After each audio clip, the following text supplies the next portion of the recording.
Hey, Friendo, Steve here. Yeah, Larson. And on this episode of Going in Raw, we're going to talk the news in wrestling, including what the Young Bucks were willing to do with CM Punk. We've also got another update on LA Knight with everybody saying new deal, new push for LA Knight. Yeah. And then we got a bunch of your questions we're going to answer. We're doing this sort of like the news brief / questions thing. You know, man, we've only been doing this a couple weeks, Larson. So we're still feeling out our programming system. Exactly. It's a process. It's a learning process. You know, we try something doesn't work. We go back to the drawing board. Right. Try to find a way to make it work. If it doesn't work, guess what? It's out. It's out. It's done. Much like CM Punk out of AEW. Great segue. So following the announcement that AEW had fired CM Punk, there's reports from a variety of outlets talking about a meeting that may or may not have been planned between CM Punk and the Elite prior to All In. So House of Wrestling stated the meeting was scheduled. In fact, in Punk's travel to Georgia, I believe it's supposed to take place on the Go Home show before All In Duluth, Georgia, was changed to accommodate the meeting, but the meeting was canceled shortly before it was set to take place. However, Dave Meltzer reported the Bucks were, in fact, never actually approached about any sort of summit with Punk because management felt they would decline. In fact, in the latest Wrestling Observer newsletter, Dave talked extensively about the Young Bucks' willingness to meet with Punk and why it never happened. So there's a lot to this, so maybe we should just take this kind of paragraph by paragraph. Good idea. So first paragraph, AEW had informed the Young Bucks of a legal letter sent to the company that claimed the Young Bucks, had violated the agreements from months back not to talk negatively about the other publicly. Adam Page was not part of the agreement. We've heard that before because it's usually happened. That reference is made after Punk had said something about Adam Page publicly. Yeah. Evidently it was from a Being the Elite skit. That was a storyline that started years earlier about Matt Jackson screwing up an endorsement deal and was brought back where he had secured some sort of another deal that was going to make them all rich, only to have that screw up. And even with their new contract, they were left broke and couldn't retire if they wanted to. And they were all furious that they could never leave wrestling. In the skit, they wanted Matt to apologize for screwing up. Punk's name was never mentioned. So the idea, I guess, was that Punk's camp felt that this skit was taking a shot at him. And I'll be honest with you, I stopped watching Being the Elite a very long time ago. Yeah, I have not seen the skit in question. I have not either. I mean, the only thing I think of, if we're trying to look at this from Punk's point of view, sure, yeah. Maybe it was a scene where they were getting on Matt to apologize for messing up, and he was adamant, "No, I'm not doing that. I didn't do anything wrong." That's the only thing I think of. Does this have anything to do with like the Pepsi can thing? Like, no, I think that was more recent. That was more recent. Okay. Yes, because this letter would have to be prior to All In. I think the Pepsi bottle thing that Kenny did, you're talking about. Yeah, right. Yeah. That's more recent, I believe. Okay. Yeah, I don't know, so I couldn't tell you the context. I would imagine that if there were some distinct parallels, I mean, it might have been, you know what that sound? It sounds like they need a Larson in the room, because you and I, especially back during the Machinima days, there would be a bit sometimes of a push and pull between, hey, me, let's push the envelope a little bit. And then you, the more sensible one, well, let's dial it back. Let's not go that far, but let's make sure that it still remains funny. And that was it was a good dynamic between the two of us, and that really worked.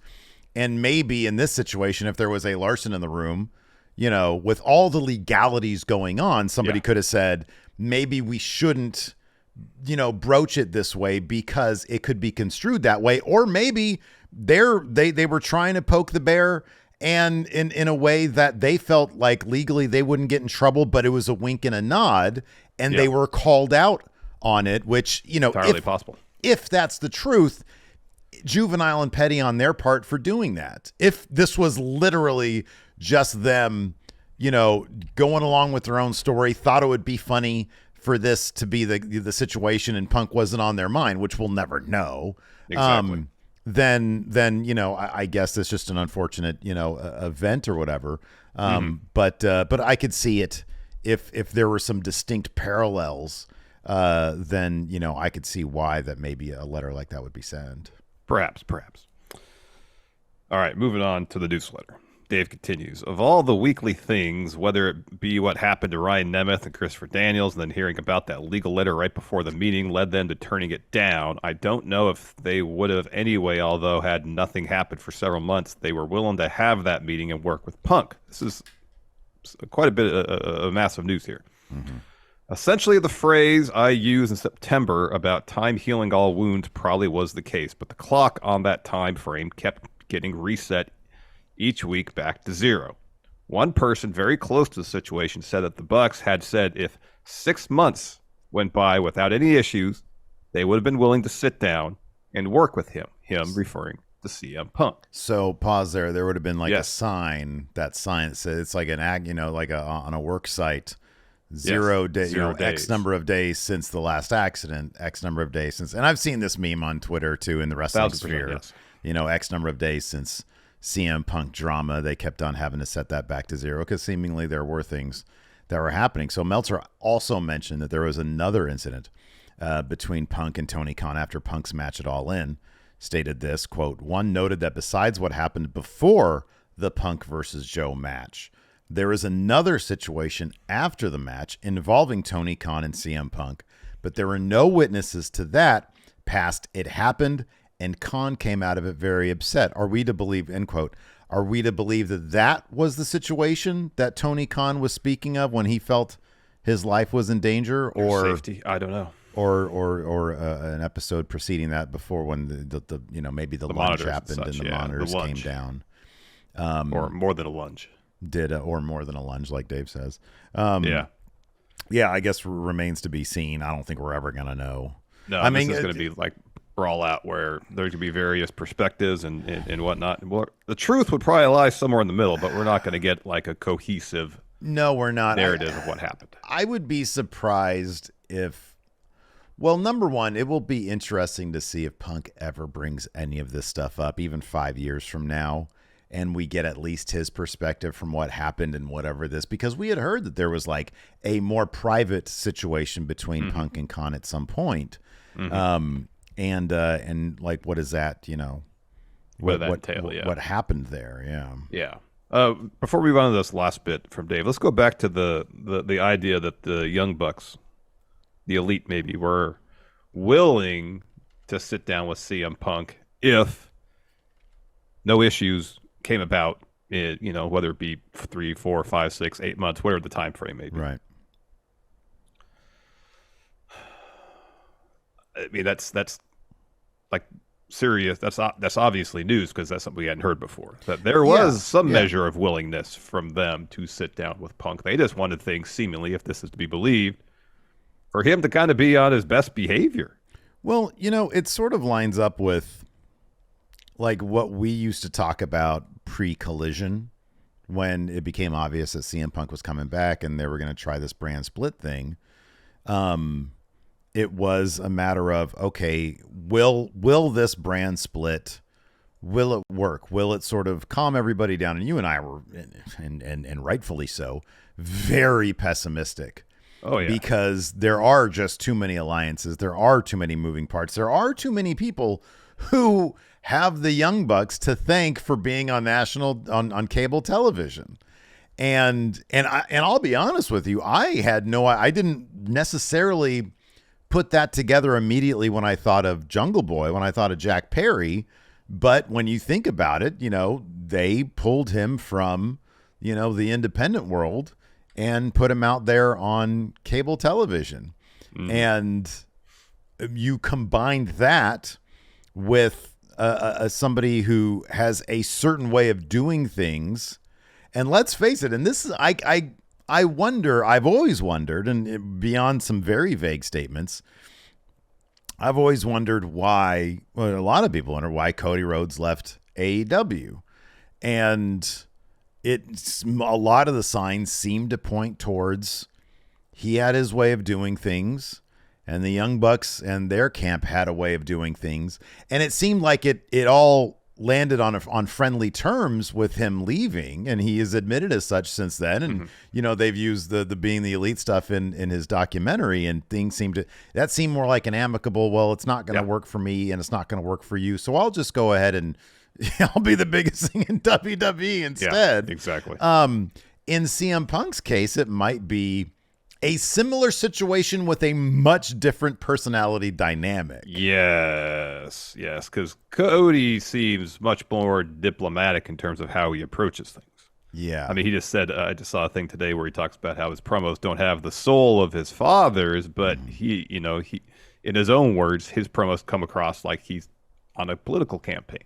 Yeah, right, yeah. And so that's just his approach, seemingly. If you watch Road to the Top, his backstage interaction with people, he was the intermediary people went to a lot of times. There was issues that came up. Yeah, right, yeah. And all the backstage stuff now, granted, it's a reality show on TV, so how much of that is kind of constructed for the narrative they want to tell for the show, who knows? But that seemed to be the idea, that if you had something you need to talk to somebody in management about, like the first person you went to talk to was Cody, because he was approachable. Right, yeah. And he seemingly could handle things in a diplomatic fashion. Based on nearly everything we've heard about CM Punk, diplomacy is not his primary method. Doesn't seem to be the case. Yeah. No. And, it goes back to that, old school mentality. But, I mean, Cody Rhodes, he was in plenty of locker rooms in the old days.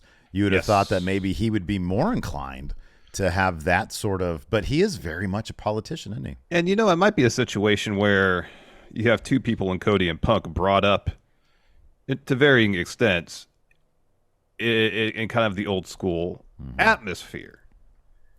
And maybe one of those people, Punk, coming from that atmosphere, sees that and sees the success he had in that atmosphere. Yeah. And thinks that's the way to do things because it worked for him. Where on the other hand, Cody, he was in that atmosphere and he saw the ups and downs with his dad. Yeah. In that atmosphere. The success plus, the hard times. And so I wonder if Cody just, not to say that Punk never faced hard times. I'm not trying to imply that it was a smooth road to get for him to the top, because obviously it wasn't.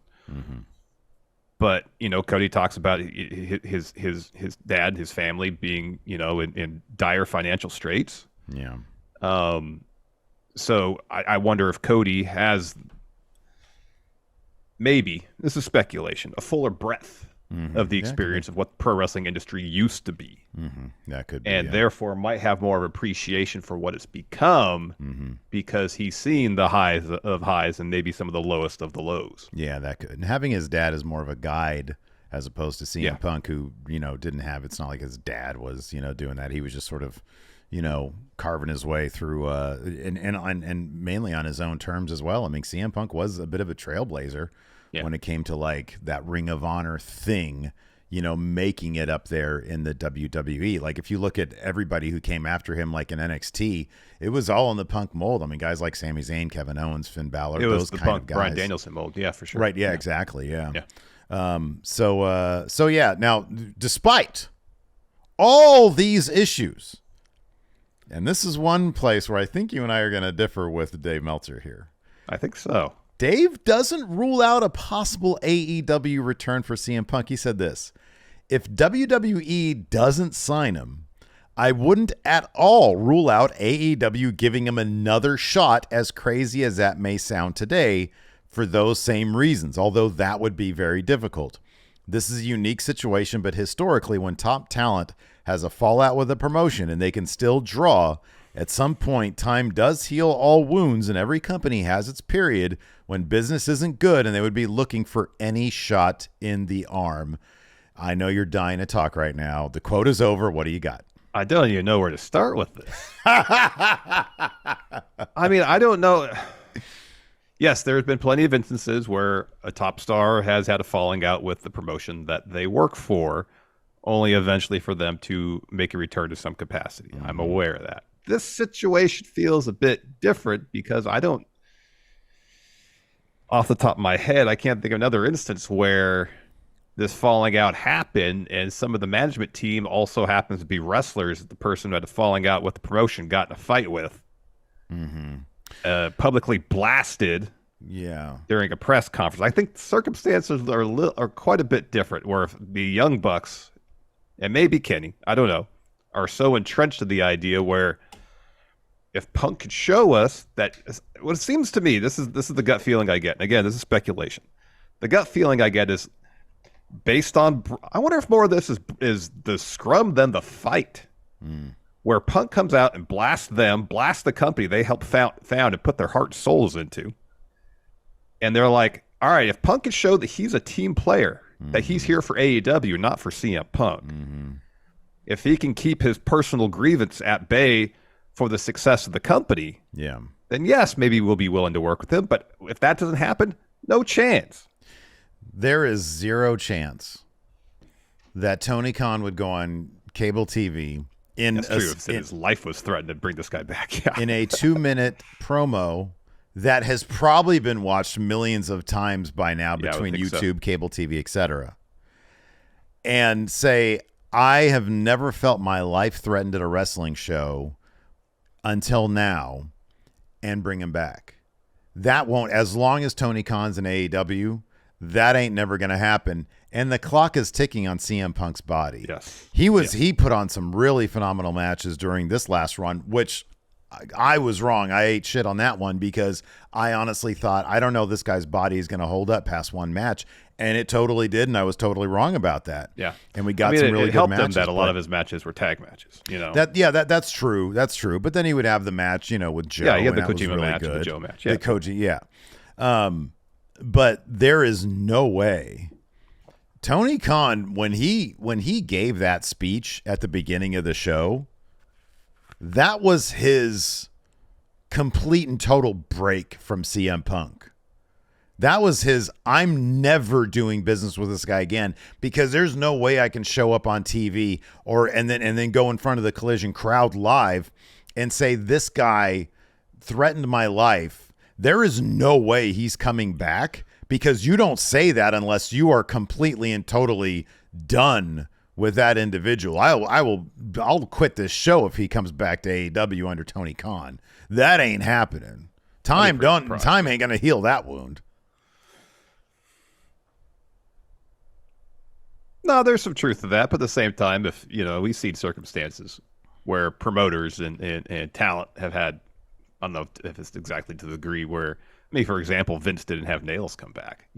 I know that's exactly what I was going to bring up. But also, Nails wasn't a draw. So if Nails was a huge draw, Vince I know, look, man, people they held up Vince for Ultimate Warrior held up Vince for money, and then he brought him back 2 times, I think, after that. Yeah.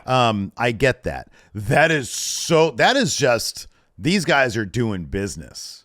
Yeah. That is so far removed from, let's go into this little room, and Tony Khan perceived that his life was in danger. No, man. No, at a certain, you just walk away. That is not going to happen. I'll be honest with you. Odds are very small. You make a good point about the Young Bucks and everything. This ain't got nothing to do with them. This is exclusively about Tony Khan saying, my life felt at danger. You can't bring him back at that point. You'll look like the biggest dope and hypocrite in history. Oh, yeah, let's bring this guy back. What about when you said he threatened your life?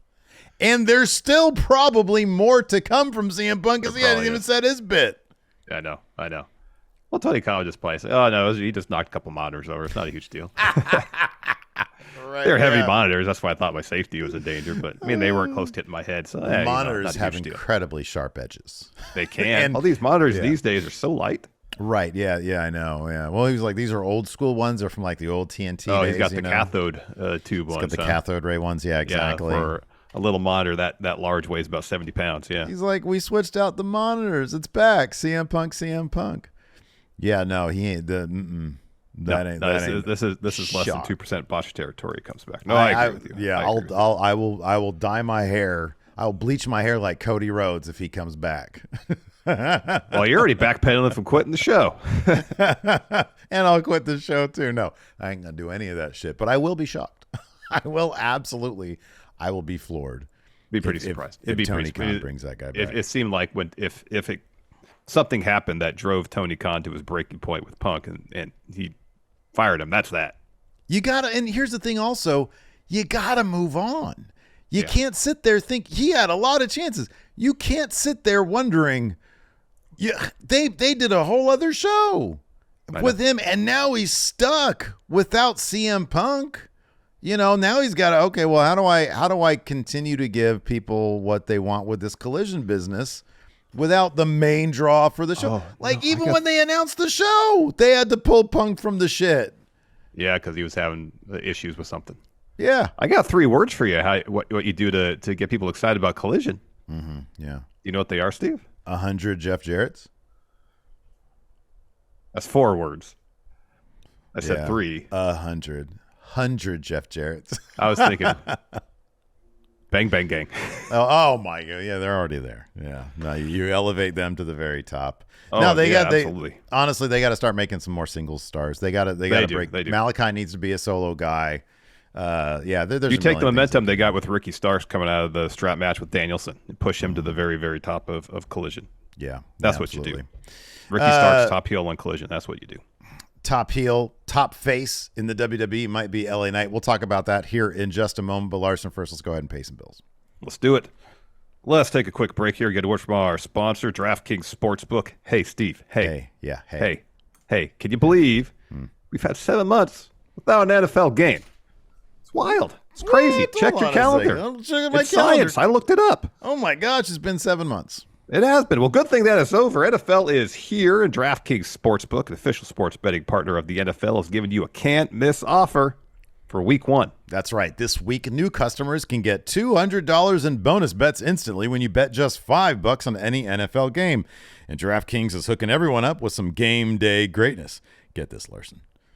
All customers can take advantage of 2 new offers every single game day this September. Check the app to see what you get. So download DraftKings Sportsbook and use code RAW to sign up. New customers can take home $200 in bonus bets instantly just for betting $5. That's code RAW only on DraftKings Sportsbook, an official sports betting partner of the NFL. The crown is yours. Gambling problem? Call 1-800-GAMBLER or visit www.1800gambler.net. In New York, call 877-8-HOPE-NY or text HOPE-NY. That's 467-369. In Connecticut, help is available for problem gambling. Call 888-789-7777 or visit ccpg.org. Please play responsibly. On behalf of Boot Hill Casino and Resort, 21 plus. Age varies by jurisdiction. Void in Ontario. See dkng.co/football for eligibility, terms, and responsible gaming resources. Bonus bets expire 7 days after issuance. Eligibility and deposit restrictions apply. Really trying to I'm channeling the old the Micro Machines guy there. You are? Yeah, man. Absolutely. It's great. Got to be responsible with your gambling. It's fun. You got to be responsible with it. Be responsible. Anyways, WWE's being responsible by giving the megastar a mega push and a new mega contract, following up on PW Insider's report, since confirmed by Fightful, that WWE are negotiating a new extension with LA Knight. Dave Meltzer reported in this week's Wrestling Observer newsletter that LA Knight, is in line for a huge push, saying this: Knight is expected to get a mega push going forward, given that the ratings for his segments and his merchandise sales have both been very strong. The crowd reaction alone would help you, but in many cases, if WWE thinks it's a fad and there isn't economic indications, they only take crowd reactions to a certain level. But with Knight, the success is across the board. PW Insider also reported the company is renegotiating his deal for as long as another 5 years. Yeah. So one thing Fightful Select adds in their report about LA Knight negotiating a new deal is that he has roughly, I think, another year left on his existing deal. Mm-hmm. Yeah. So if an extension, I mean, I guess it's one of two things: either they rip up the old contract, new contract, 5 years, or they add the 5 years to the 1 year that's pre-existing. Mm-hmm. I don't know which case it's going to be, but it seems like WWE wants to secure the services of LA Knight, with everybody saying, for as long as they can, because they see there's something here. It's not just crowd reactions. It's merch sales. It's the quarter hours. You know, if nearly every indicator, I don't know what his video or his clips do on WWE's YouTube channel, but if they do better than just about anybody else's, that's another indicator. Historically, I actually did a video on this a little while ago talking about LA Knight, and and I'll hop onto it really quick, but one thing I did notice was all of his videos had done really, really good numbers compared to everybody else's, like on the segments on Raw. Like, for example, let's see here. Okay, so here's NXT. Let me get to the Raw stuff. Because he had a Miz segment, I think, with Raw. I'm sorry, he had a Miz segment on Raw, didn't he? He was on Raw. No, Miz did the John Cena, Invisible John Cena thing on Raw this week. Okay, so even some context on that, and you could consider this maybe a stretch, but I kind of feel like no. The Miz's segment where he takes out Invisible John Cena. Is this trickle down? It might be trickle down. It's at 489,000 views compared to, for example, JD McDonough, the finish to that match with Sami Zayn, 269. Gunther versus Chad Gable, 318,000.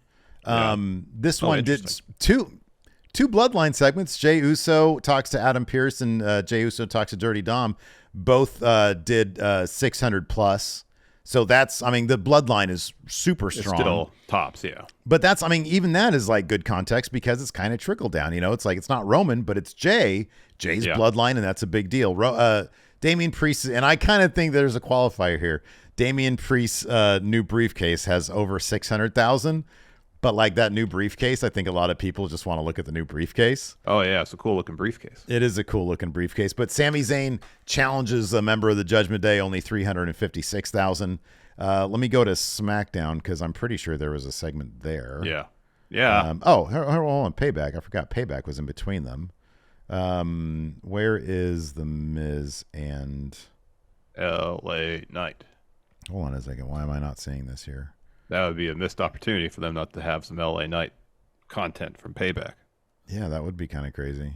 That would be strange. There's that. That's weird. Unless I'm completely... Oh, no, here it is. Here it is. I'm sorry. Gee whiz.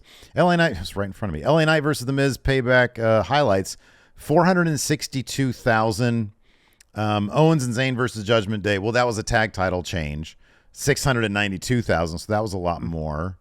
Becky Lynch versus Trish Stratus, 384. Well, go to SmackDown if LA Knight had a promo. What are the numbers there? Okay, so LA Knight and Miz promo, yeah. So 400,000. Huh. Comparatively speaking, John Cena, Jimmy Uso, which is Bloodline and John Cena, did about double that. But Rey Mysterio, Santos Escobar versus Austin Theory, Grayson Waller did half of what Miz and LA Knight did. Same with Owens and Zayn versus the LWO. Bobby Lashley's promo did half of that. Shotzi and Bayley did around the same. That did around 400,000. AJ Styles versus Solo Sikoa did less than LA Knight and The Miz. So, you know, not like a million views. It's not huge numbers, but it outperforms. His segments generally outperform most other ones, except unless they involve Cena, Bloodline, or some monumental thing. Yeah. Seemingly. And I mean, given that he's in a feud with The Miz, who isn't exactly like a draw, I think those are respectable numbers. And according to the ratings, their segment was like I think one of the most watched segments on the show, if I'm not mistaken. Yeah, I think so. So yeah, dude, you got to push the megastar. Absolutely. Yep. What do you think the ceiling on that push would be, though? I would think at this juncture, if we're looking from now until like Mania 40, yeah, right. Just the landscape as it exists, it can't be any more than the U.S. title. I would think so too. Now, that's not to say, you know, let's say CM Punk doesn't come in to face Roman at Mania. Let's say they do Cody versus Roman at WrestleMania. Cody wins. I don't foresee Cody losing to LA Knight anytime soon, but I feel like the odds of LA Knight beating Cody are much better than LA Knight beating Roman Reigns. Not to say they're high. Yeah, right. Better. So, yeah, it depends on, I guess it really does depend on what a mega push is. It could be Gunther, it could be the equivalent to Gunther's heel run as Intercontinental Champion, could be LA Knight's face run as U.S. Champion, where the idea is let's try to elevate this title as much as possible using this guy. And at some point, if LA Knight truly does become, not to borrow a phrase from Cody Rhodes, but undeniable with the U.S. title, then down the road, especially since you got him locked down the road, you can explore, is this guy actually world title material? Like if people buy up that merch as much as possible, if his ratings start approaching Bloodline numbers, there's nothing you could do, but like you just run with it. You have to. Like you have to. And yeah, I mean, it's funny because like we talk often about The Rock and or we have talked, or people have talked rather, about the similarities between The Rock and LA Knight. But tell me LA Knight wouldn't make a killer, like get him involved in some larger company story. And I think he would do huge. Yeah, I mean, if Roman's out there and he's dispatched of whoever he's dispatched with and LA Knight's music hits, are you kidding me? Like, they could build him up to a place where I don't think he's going to dethrone Roman, but that crowd would probably love to see that shit. Absolutely. Absolutely. You know? Heck yeah, they would. It'll just be interesting to see how much WWE buys into him, you know? And they could do a thing where LA Knight steps up to Roman, do the Solo, LA Knight loses, then you do the feud with LA Knight and Solo. The LA Knight comes out ahead of that one. Yeah, right. Yeah. You know, but then the question always is momentum. You know, Sami Zayn was huge February coming out of the Bloodline thing. And not to say he's still not popular. He's still wildly popular, but doesn't have the same momentum he did coming out of that Bloodline story. You know, dude, we've talked about how sometimes things need to cool down before they heat back up. And yeah, they have not done a really good job continuing the momentum of Zayn and Owens. There's a lot that they can do with now that Jey Uso is in town. And I get the feeling that they could easily get that heat right back onto Sami Zayn, Kevin Owens, and Jey Uso, who's already, I mean, Jey Uso, you look at the numbers that I was just quoting right here. Jey Uso's a freaking draw, man. You see like one little backstage segment gets like 700,000. The Bloodline is strong. Massive. Yeah. And you inject Sami Zayn back into that.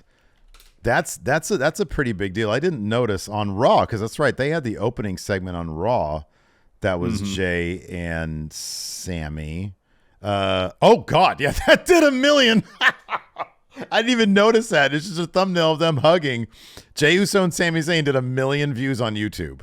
There we go. And that eclipsed everything. Everything else on Raw. Bloodline still top story. You mine that history right there, and oh my God, you've got it. And I get the feeling they're total. I mean, they wouldn't have had this segment if they weren't going to mine that totally. But yeah, I think this is going to lead to Kevin and Sammy getting into maybe a feud for the end of the year. Oh, I think you're right about that, and I think going back to LA Knight, it all matters, and that's why I sort of bring up the tie him into a bigger story. It's like that's what they did with Sami Zayn. And he benefited from that. But the bottom line is, whenever, if you keep that prime story going strong, if you're able to weave LA Knight into that, that's explosive right there, man. That's some Oppenheimer shit right there. So you're saying that LA Knight's going to be an honorary Oos? Yeah. Imagine like just the word "yeah" in that sort of like oh, I know, in the Anoe font or whatever they use, the red and all that. Yeah. That'd be something else. Do you want to answer some questions? We got some questions. Let's answer some questions. We got some questions. All right, we got a couple LA Knight ones. First one here from Luis. Luis asked, now that LA Knight has reportedly signed a long-term contract, what pitfall should WWE avoid so he's not booked to shit? Also, how would you book his ride to eventual world champion? So the primary thing they need to do to not completely squander this momentum is don't water him down. Yeah. You got to keep the essence of who and what LA Knight is. And so far, they've done a decent job of keeping the kind of Teflon nature of his character intact while adding some dimension. Yeah. Do I personally think there's a lot of dimension necessary to LA Knight for it to be entertaining and effective? Not really. Nah. But I understand if they want to book him as a babyface, then they got to make him relatable. Yeah, right. And they've done a pretty good job about that with that by telling his backstory Yeah. and his long road to get into WWE. Yeah. People can understand that, can relate to that. Yeah. Anything beyond that, no, just keep him how he is. I guess the only real difference is have his insults directed exclusively to heels rather than everybody. Otherwise, don't do much to change who LA Knight is. You know, dude, again, not to make the comparison, but you take a look at them turning Rock at heel at Survivor Series 98 after a small period of time being a good guy.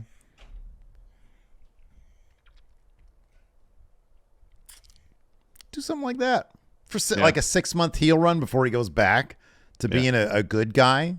Take a little inspiration from the Attitude Era and do that shit. You know, it never would have worked for Stone Cold, but I see more of the Rock. If you're LA Knight and your whole backstory is I took advantage of every opportunity ever given to me, I hustled to get my way here. He's got an opportunity with, and I don't want to bring this up, but with, like, for example, some sort of authority figure or something like that, or even if the new authority is the Bloodline and LA Knight does join them, but like as sort of a mercenary as opposed to, I don't know. Yeah. But if you're somehow able to align him with Roman Reigns, and then you get the turn against Roman Reigns, it'll be nuclear. Exactly. It'll be huge. It would be. It'd be huge. Yeah. Huge. And feed into Roman's story. Oh, the one time Roman, once again, he finally gets over Sami Zayn and invites an outsider in. Yeah. Oof. And he turns. But it's not even. But like, even if the situation is, hey, you're not in the inner circle, I'm not going to trust you. You're a mercenary. You're a hired hand here. You know. Mm-hmm. Yeah. You do what I tell you, and you get paid. End of story. End of story. It's not like there's a level of trust involved. Mm-hmm. Yeah. Still betrayed. David O'Halloran here says you hear CM Punk's music hit at Royal Rumble 2024. So cult of personality. With no preceding rumors. Is your immediate reaction one of joy and anticipation or weariness of more CM Punk drama to come? Neither. Shock. I'd pop huge because I would be so shocked. If there's no rumors, he comes out, I would fucking like lose my shit just out of pure shock. Wouldn't be joy, wouldn't be weariness, not tired of the guy. What is happening right now would be my reaction. In my head, I'd be counting the views we'd be getting. That'd be my reaction. I feel like this is Rumble. Rumble reviews always do good. You put CM Punk on the thumb. That's at least a 20% multiplier. At least. We know he gets 20%. So, anything less than 45, 50,000 is going to be a disappointment. Oh, yeah. That's pretty good for us. Yeah, I'd crash. That would be my reaction. Oh, this is going to be good for business of going in Raw. Steven Larson I'd get that shit up immediately. Steven Larson react to CM Punk's return to WWE. Yeah. Get up on Friendo Club. Yeah. Huge. Yeah. 200,000 views. 2,000 2,000 views in the first minute. 200,000. 1M. Now, that would be the initial reaction. As things start to settle down, I'd just be like, all right, when's it going to happen? Oh, yeah. Yeah, it'd be on the lookout what is he going to do? Something that stirs the pot up a little bit. Yeah, and again, as soon as there's a whiff of that, thumbnail views. Report. Report. Jonathan Vieira asks, can you see Ricky Starks or LA Knight? Yeah, winning a championship by the end of the year. LA Knight, definitely. He could.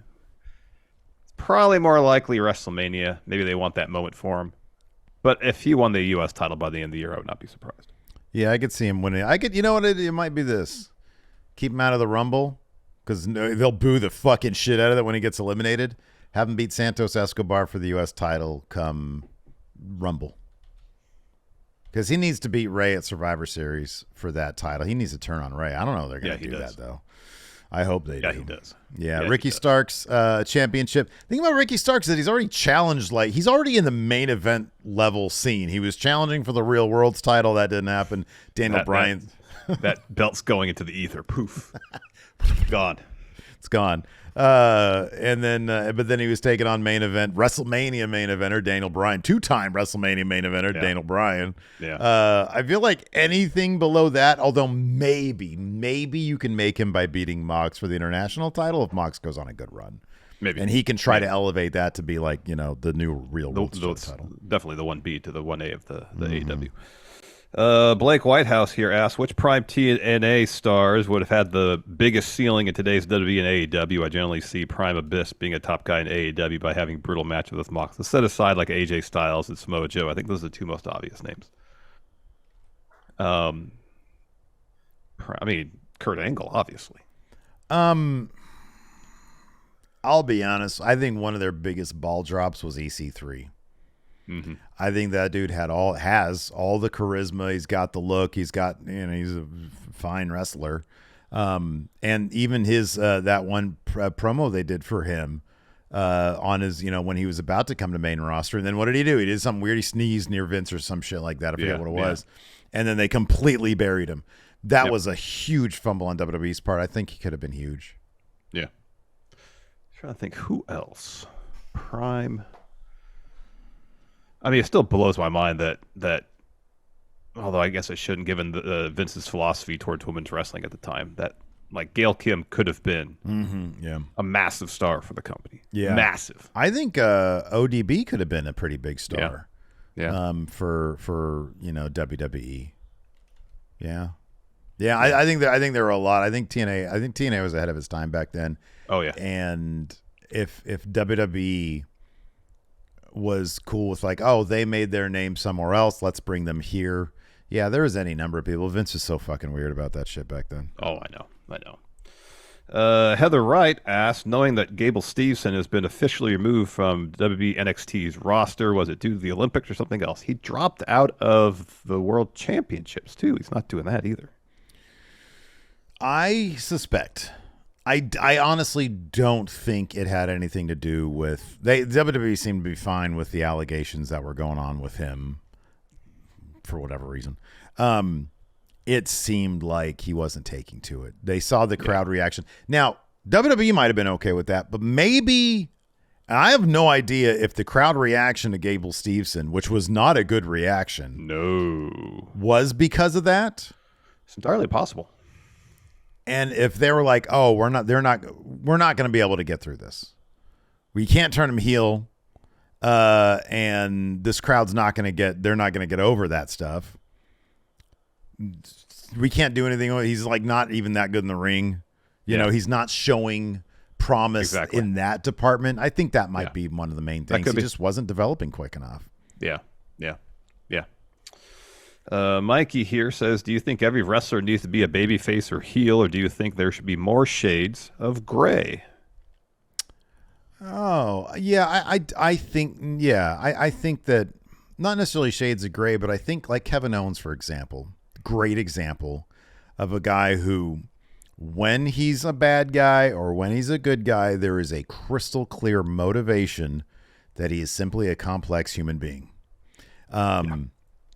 And he has reasons for doing everything he's done. He admits and understands that he's done those things in the past when he's a good guy, and when he's a bad guy, it's, well, this is my nature. I think that is what we need more of. Less like, oh, all of a sudden he's acting like a completely different person. That stuff is just not realistic. No, it's not. It's not. I mean, this might be splitting hairs, but I feel like as long as you have, during the course of a match, there's someone that you want to see win, there's someone you want to see lose, regardless what the reasons are. You need to be invested on that kind of level. Mm-hmm. Yeah, right. And that's not to say the person you want to see lose is because there's some nefarious individual. Mm-hmm. It's just for whatever reason, you want to see him lose. Yeah, right. Yeah. And I don't think that means they have to be a heel per se in like the classic sense. What you're talking about with Kevin Owens, where he's a complex individual where what he has is heel turns. They're motivated by character and reasoned and logical, as opposed to seemingly someone waking up one day and deciding to be a completely different person. Mm-hmm. Which seemingly a lot of heel turns with a lot of heel turns, that's seemingly the case. The thing that I've noticed too under Triple H, you look at every member of Judgment Day, they are so well fleshed out. Yep. They are so incredibly well fleshed out. Damian Priest can wrestle he can wrestle as a babyface in a match and then turn to Gunther and say, go pick the bones. And you look at Dom especially,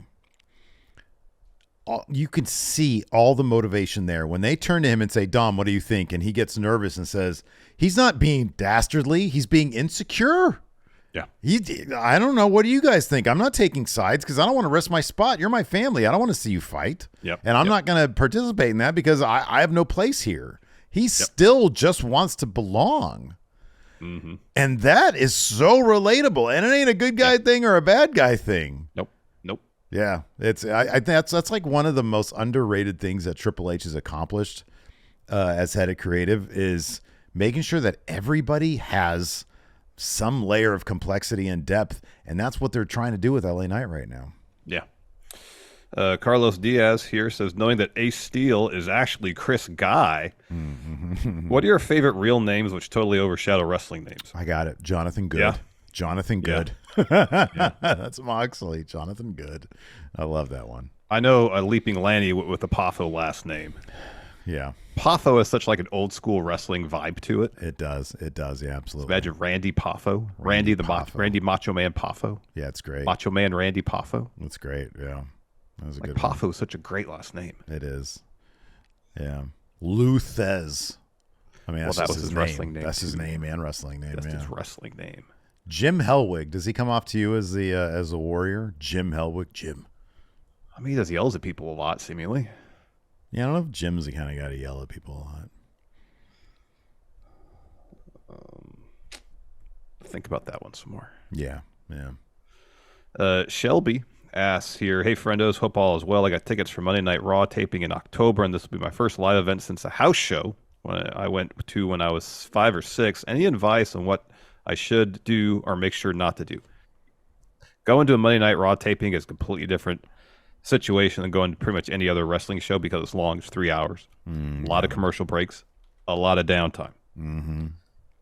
In terms of seeing stuff in the ring, because there's backstage interviews, there's recaps, all that kind of stuff. Mm-hmm, yeah. So you got to be prepared for the downtime. Sometimes it can make the show drag a little bit because it's just, all right, there's a match, and then you got to sit there, especially if it's a situation where someone comes out for their entrance. There's a commercial break. Yeah. There's an interview. Yeah. There's a backstage segment. Yeah. There's another interview, and then it's their opponent's entrance. The person staying in the ring for 20 minutes. Mm-hmm, yeah. And it can just slow the pace of the show. There's plenty of time to go to concessions. Like during the show, you won't miss anything. Just like you said, usually if somebody comes out for entrance, they'll have a bunch more stuff. Just go to concessions, take your time. You'll be fine. You'll come back. Maybe the match hasn't even started. In a lot of modern arenas, the newer ones, they'll have screens up by the concession stands too, playing what's going on in-house. Yeah. So if you go and you want to get something to eat real quick, odds are, if you're at one of the new arenas, you'd stand there in line and still see what's going on. Mm-hmm. Yeah, right. Yeah. At least hear it. Cat Dead 7 here says, while Joe can still go in the ring, how do you think he would have done in his prime in MMA? Would he been lackluster like Punk, or the caliber of Lesnar or Lashley? I have zero idea. I don't know exactly the level of training Joe had with MMA stuff. I believe there's some. He had some prior to getting into pro wrestling. I just don't know. Yeah, I would have no idea how to answer that question. Yeah, I don't know either. I mean, I'd like to think he'd fucking wreck everybody. I'd like to think so too, because we see that in the wrestling ring, and it's great. Yeah. This just popped in my head. It would have been interesting to see, like, if Punk's like, "Hey, I'm leaving wrestling. I want to get into MMA." If he didn't go straight to the top, straight to UFC. If he had done like a regional promotion or something, yeah, and worked his way up, would he have even fared any better? No, because here's the thing: he wouldn't have worked his way up. No, I know. He would have lost in his first fight. At a regional. It's awesome. And this is, look, dude, here's the thing. This dude, he could probably wreck the shit out of me. We're the same. Me and him are the same age. He could wreck the shit out of me. Unless I had you behind him, with a beer bottle, then, we're probably good. But somebody, and it's so rude that they do this, but like somebody posted a picture of him and two other guys who were in a Brazilian jiu-jitsu tournament. It was a 3-person tournament, and he won 0 matches. Came in 3rd place because it was a 3-person tournament. What, CM Punk? He's CM Punk. And I think this took place a while ago. Yeah.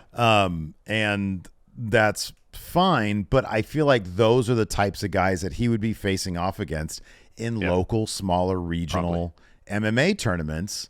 And he trains and trains and trains, and that's awesome. He's fit as fuck, and he put on some fantastic wrestling matches, and I couldn't do that. If I had a year's worth of training, I couldn't do that shit. No. And I'm not Same talking here. shit about that at all. I'm just saying, from what we saw in the UFC, MMA is a young man's game, and he entered at like 36 or something like that. Yeah, later. And like, even if you're going to like your local promotions, those are some badass dudes there that are young and have been doing exclusively this since they were like 15 or something. For years. And probably a lot of them, like, say what you will about CM Punk's ability to tell stories in the ring and perform in a wrestling ring. I don't think anybody would ever call him a great athlete. Right, sure. He's athletic, but he's definitely not a great athlete. And I think that definitely hampered him, especially when he's in his mid-late 30s, getting to the octagon with a couple years worth of training, maybe. Yeah, and it's like, dude, kudos for him for doing it. I mean, that's putting yourself out there on a huge stage like that. Oh, that's tough. And going in there like he looks like he had the time of his life. But after he lost that first fight, he didn't look like he was that happy about it. I suspect that had he gone the local route, he probably would have been worked pretty hard, and he wouldn't have had an opportunity at the UFC. That's entirely possible. That's my guess. We'll end on this one from DJ Fluffy. Could you ever see New Japan sell out a stadium here in the U.S.? What is the card that could sell out? Now, if we're talking, 2016, 2017, 2018, when New Japan was really making inroads here in the States, when they were having shows like at the Long Beach Pyramid, at the Convention Center, those shows were selling out fast. I don't know if they could sell out a stadium in the U.S., but they could have easily sold out, I think, larger venues than what they were putting shows on. Like the Pyramid in Long Beach, I think was like a couple thousand seats, maybe. Yeah. They could have maybe got to the point where they're close to filling an arena, maybe. Now where the buzz isn't what it used to be, I don't know if New Japan themselves could sell out a stadium show here in the States. Now, if they did a joint show with AEW and the card was loaded, maybe. I don't think New Japan right now could sell out a 17,000 capacity venue in the United States. No, because the buzz is gone. When you had Kenny and the Bucks and Cody and all them, then they could have a stadium. No, I don't think. Let me qualify that. 50,000 maybe. 50,000 maybe at their peak when they were the buzziest thing, like 2018. When they were in main Hot event would Topic. have been Okada Omega. That would have been probably had to be the main event. Yeah, or maybe even some iteration of Cody in the main event, maybe. And it would have been like they don't come to America ever. Like instead of starting off with those little shows, they go huge on their first one, which they never would have done because financially that would have been irresponsible. And I don't think they would have had the data to suggest that they could have, but I think they could have. Because they were fucking hot at the time. And if they risked it, maybe they could have done 50,000. They could have got 30,000. That'd be 30 to You think 30? 35,000. Maybe 30, 35. Yeah, okay. Yeah. If it was a major, like a huge show and they big deal. packed the card. Yeah. Yeah. And Wrestle had it Kingdom someplace. comes to the United States. Exactly. If they built it like Wrestle Kingdom and had it at, I don't know, I'm trying to think of some football stadium or something that's not too huge that maybe has some legacy in the world of pro wrestling. Yeah, right. Or at least in a really good market like in Chicago or Philly or something like that. Yeah, like a Chicago show. Yeah. Maybe. Yeah, they at Wrigley Field, I don't know. yeah, right. They could have sold some tickets. Yeah. For sure. Is that it? But yeah, that's it. Well, thanks everybody for tuning in. We appreciate it. Thanks for watching. We've got our later on today, I believe we've got our guess the Meltzer star rating for Payback, and then we're going to do one for All Out as well. I'm in the hot seat for Payback, and you for All Out. I got a little less pressure because a lot more matches. Yes. Yeah. I like a 6. Also, quick reminder, do us a solid, hit that thumbs up, hit that subscribe button. We're on the road to 198,891. It's a palindrome number, and then we're on the clear path to 199,991. Yes. Which is like right around the corner from 200,000. Exactly. Yeah. That's the path we're on. Maybe by the end of the year we can. That'd be awesome. That'd be great. I think we could do it. Anyways, that's going to do it. Thanks, everybody. Tune in. Appreciate it. Till next time. We'll see you around. Goodbye.